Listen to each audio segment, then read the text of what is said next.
Lagi ko kasing nababasa na about ano daw sip-sip daw ako. Pero ngayon kabayan, dahil sinabihan niyo ako ng ganyan, gusto kong i-share sa inyo about sa Pilipinas at saka abroad na magkakaiba talaga. Kung paano ka ma-increasean dito, paano madagdagan yung sahod mo. Ito kabayan ha, sasabihin ko sa inyo. Nagbabalik na naman si Boy Cubos, ang pinakamagaling na electrician dito sa abroad at hindi basta-basta gumawa. Oh my goodness. Kabayan na, ito kabayan na, magkakaiba kasi kabayan yung Pilipinas at saka abroad kabayan about sa kung gusto mong magpadagdag ng sahod. Dito kasi sa abroad kabayan, ito one time ito sasabihin ko sa inyo. One time kasi, chinismis ako kabayan ng ibang lahi, yung foreman ko. Chinismis niya ako sa mga engineer. Sabi niya, ito si Boy Cubos, galawan ng kamay. Tingin lang kayo sa galawan ng kamay kabayan ha. Tingnan niyo ha. Tingnan niyo muna. Galawan no. Ngayon kabayan, chinismis ako ng foreman ko sa mga engineer. Bago pa lang ako dito kabayan baguhan pa, wala pa akong 1 year dati. Chinismis niya ako na hindi daw ako marunong. Hindi daw ako marunong sa trabaho. Pangit daw yung trabaho ko, hindi daw standard, hindi daw pang international, hindi daw veterans electrician. Pero kabayan, alam niyo ba anong ginawa ng engineer? Hindi siya naniniwala sa foreman ko. Ang ginawa ng engineer ko, sabi niya, titingnan ko muna kung ano yung ginawa ni Boy Cubos. Titingnan ko sa personal. Kaya yung tiningnan na ng engineer kabayan yung mga ginagawa ko. Yung sabi kasi ng engineer sa akin na may sa akin, nagsabi na ganito daw yung mga ginagawa mo, pangit ka daw gumawa, at saka hindi daw maganda yung gawa mo, hindi daw standard, hindi daw pang international professional veterans electrician, sabi ng engineer ko. Pero English yun kabayan, Tagalog ko lang para maintindihan ninyo.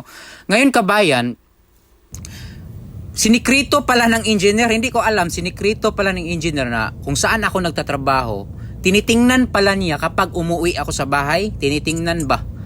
So pagtingin ng engineer kabayan, kinikwento ng engineer sa akin yung pagkakita na niya, kinikwento ng engineer. Oh my goodness, sabi ng engineer kabayan, sabi niya, ang ganda ng trabaho mo, standard, international veterans, professional ang mga trabaho mo. Talagang pulido, sabi niya sa akin kabayan. Tagalog lang natin kabayan, hindi tayo mag-English kasi para maintindihan ninyo. Grabe yung trabaho. Buti na lang, tiningnan ko yung trabaho mo, hindi ako na doon sa foreman natin.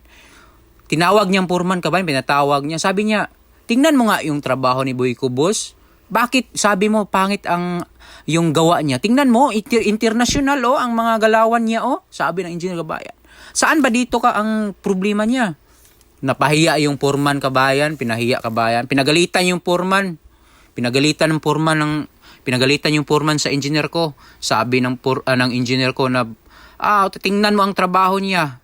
Alam nyo ba na ngayon lang ako nakakita ng trabaho na ganito sa buong buhay ko? Sabi ng engineer kabayan sa foreman. Yung foreman kabayan, hindi makapagsalita kabayan, tumalikod kabayan, parang umiyak yung foreman kabayan, tumalikod siya. Parang umiyak siya kasi nga sabi niya, parang umiyak kabayan Kasi hindi siya pinagalitan ng engineer. Kaya dito sa abroad kabayan, yung magsisip-sip ka kabayan or magsusup-sup pa yan, ano yan, hindi ka paniniwalaan. Yung sip-sip nasa Pilipinas lang yan para madagdagan ka ng sahod. Kailangan mo magsip-sip sa Pilipinas para magdagdagan mong sahod. Ganyan sa Pilipinas. Pero pag nandito ka sa abroad, ang advice ko sa iyo, wala yon. Dito sa abroad, trabaho yung tinitingnan tapos pakikisama. Hindi lang sa trabaho, tapos makisama ka sa mga kasamahan mo, engineer mo, foreman mo. Pakisamahan mo yan. Para talaga ay ma-increasean ka. Hindi lang din na sa trabaho, kundi makisama ka din sa mga tao. Diskarte talaga, dapat trabaho ka lang. Huwag kang magreklamo. Huwag ka talaga magreklamo kung gusto mo kang magpa-increase. Kasi kung ayaw mo, kung gusto po na, bakit ka sa kanila kung inuutusan ka, sabihin mo ayaw ko magtrabaho, ganyan-ganyan. Gusto mo pang magtrabaho, dapat magtiis ka. Gusto mo mag-abroad ka titiisin mo yung trabaho. Kasi nag-abroad ka, huwag kang magreklamo kasi kailangan mo ng trabaho Kung hindi mo na kailangan ng trabaho, magreklamo ka. Kung hindi mo kailangan ng trabaho. Ngayon gusto mo ng trabaho, gusto ka magpadagdag ng sahod. So, kailangan mo magtrabaho, magtiis ka. Ganon yung gagawin mo, magtiis ka para dagdagan yung sahod mo. Tapos ipakita mo yung galing mo, no? Ipakita mo, wag kang, kasi doon sa Pilipinas, sip-sip kasi.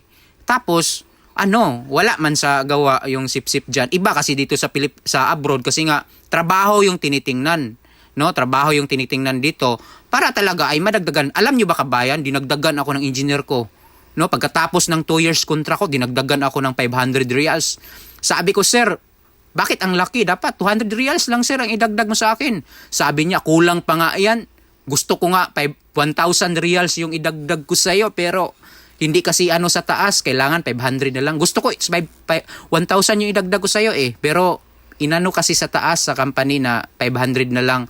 Kaya tinanggap ko kabayan. Ganun, dinagdagan ako kasi syempre, nakita niya yung galaw ko, yung trabaho, malinis. Dapat kasi malinis kabayan, malinis. Tapos mga galawan mo sa kamay ba. Ganun kabayan ang advice ko sa inyo ha. Dito ka sa abroad, dapat ganun yung gagawin mo. Oh my goodness, hindi basta-basta.